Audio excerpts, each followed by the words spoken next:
Dito sa video na to ipapakita ko sa inyo yung printing speed at yung printing time ng ating printer Epson 5290. Usually yung mga printer na 3210, 3250 halos pare-parehas lang naman ng mga printer head niyan at halos parehas lang din sila ng time ng printing. Ipapakita ko sa inyo dito sa content natin na to kapag plain paper, matte settings at ultra glossy yung kanika nilang time. At unahin muna natin sa plain paper settings. Ito yung time niya. Ganyan siya kabilis mag-print mga tropa. Usually sa mga bond paper to ginagamit etong paper type settings na ganito. Honestly, kung ang pagpiprintan ninyo ay photo paper, hindi siya ganun kalinaw kasi intended for bond paper printing lang to. Ito na nga, matatapos na siya. 21 seconds yung plain paper settings natin using bond paper. Para sa mga gumagamit ng print pub, usually plain paper settings lang din yung pinipili nila doon para mabilis mag-print pa rin. And ina-adjust na lang nila doon yung pinaka-output para yung pinaka-ink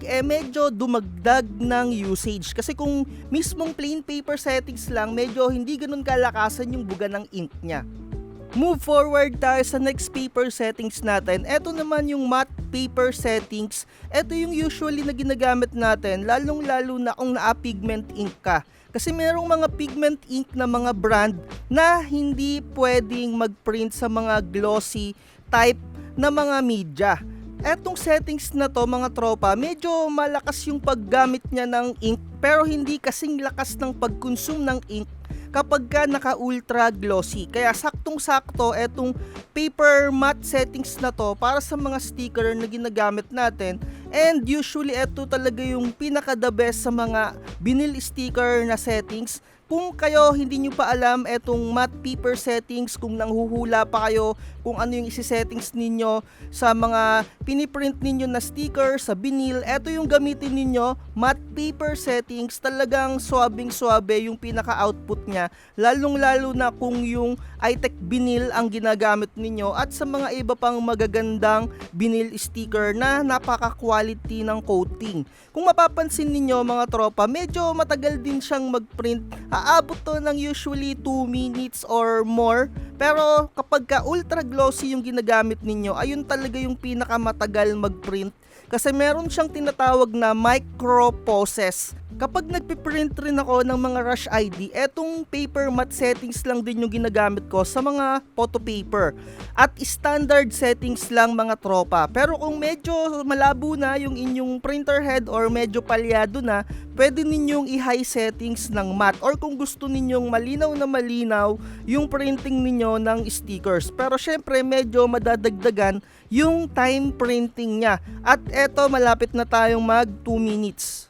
Etong paper matte settings mga tropa, wag nyong gagamitin ito sa mga bond paper kung bond paper lang yung pinagpiprintan ninyo. Kasi mapapansin ninyo medyo basa yung bond paper and hindi siya akma para sa media na medyo manipis. Usually to sa mga photo paper, vinyl sticker, sa mga stickers, dyan lang siya ginagamit. Wag nyong gagamitin kapag bond paper kasi masasayang lang yung ink ninyo at bukod sa lahat, medyo matagal siyang mag-print.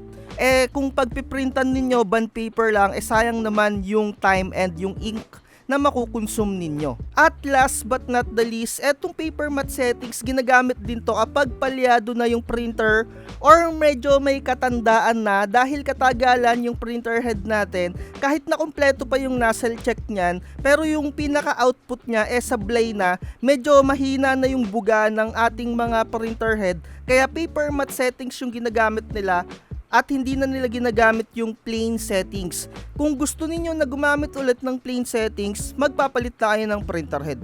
At dito naman tayo sa ultra glossy paper settings ng ating mga printer. Take note mga tropa ha, kahit hindi Epson printer yung ginagamit mo na printer, may mga ganitong settings pa din dyan sa mga printer mo. Halimbawa na lang, Brother, HP or kung ano pa man yung printer brand na ginagamit mo, may mga ganitong settings pa din yan.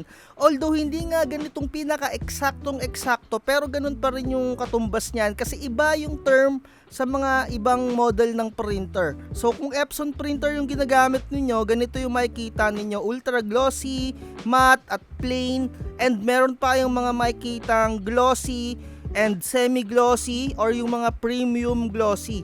So dito sa content natin, ipinakita ko na lang sa inyo yung plain at matte at dito na nga tayo sa ultra glossy. Kumbaga ito yung pinaka final form ng settings ng paper settings ninyo, ultra glossy. At dito sa settings na to, kung gagamitin ninyo, marami kayong makukonsume na ink dito and napakatagal niyang mag-print kasi nga kagaya ng sinabi ko sa ultra glossy meron siyang tinatawag na mga micro poses. So saan nga ba ginagamit tong mga ultra glossy? Sa mga professional level na mga tropa, lalong lalo na kung nasa studio or meron kayong studio, ganito ang gamitin ninyong settings, ultra glossy na paper type settings. Pero syempre kung magpiprint kayo ng ganito yung settings ninyo, dapat iaakma ninyo yung inyong media. Ano ba yung media? Ito yung pinagpiprintan, halimbawa bond paper, tapos mag-ultra glossy kayo na settings. Pangit yung magiging kalalabasan doon kasi matagal mag-print and maraming ink yung magagamit and sayang, dapat nag-plain paper ka na lang.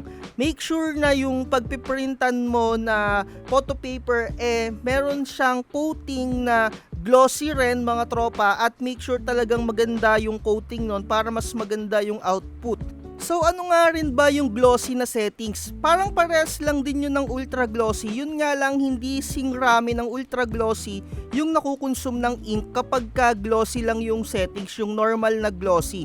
At ayun naman yung ginagamit usually sa mga photo booth and hindi siya ganun katagal mag-print. Sakto lang yung pinaka-printing time niya and yung premium glossy mga tropa or yung semi-glossy, yung semi-glossy halos meron siyang pagka-matte type. Kumbaga hindi siya masyado rin shiny. Ginagamit din yon mga tropa kung gusto mong ma-achieve yung nasa kalagitnaan ng may pagka-matte na pinaka-output at medyo may pagka-glossy. And yung pinaka-premium glossy, parang enhance lang siya ng glossy na settings mga tropa ko. Medyo may karagdagan onting ink na amount na mas nakukonsume and sa printing time, medyo madadagdagan din. Pero ang pinakamatagal talagang mag-print, etong ultra glossy. Kung etong ultra glossy ay iha-high settings mo pa, baka abutin ka pa ng 8 minutes sa isang A4 printing.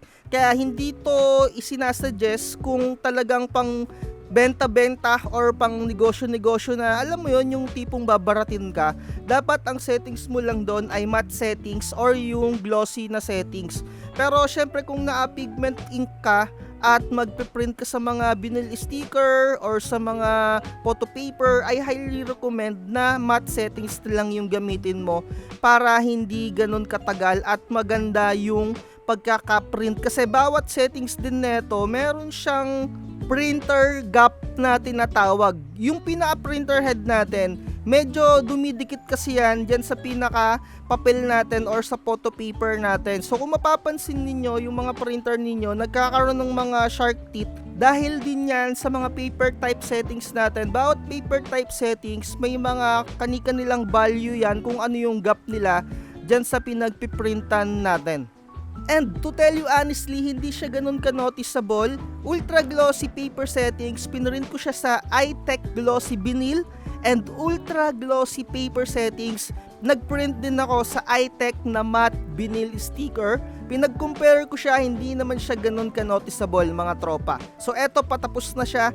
Inabot siya ng 4 minutes and 39 seconds yung ultra glossy. And kung gusto nyo rin makita yung printing time ng glossy, siguro next video na lang or itry nyo na lang dyan sa inyong mga printer. Sana nagustuhan nyo yung content natin na to. Like, share, and subscribe. Lagi kong sinasabi, research is the key at huwag na huwag magpapauto. Huwag kang magpapauto, mag-isip ka sa pilian. Sa laro ng buhay, dama ang tampuhan. Di lahat ng nagpa-hype, siguradong totoo. Sariling landas, hanapin mo sa mundo.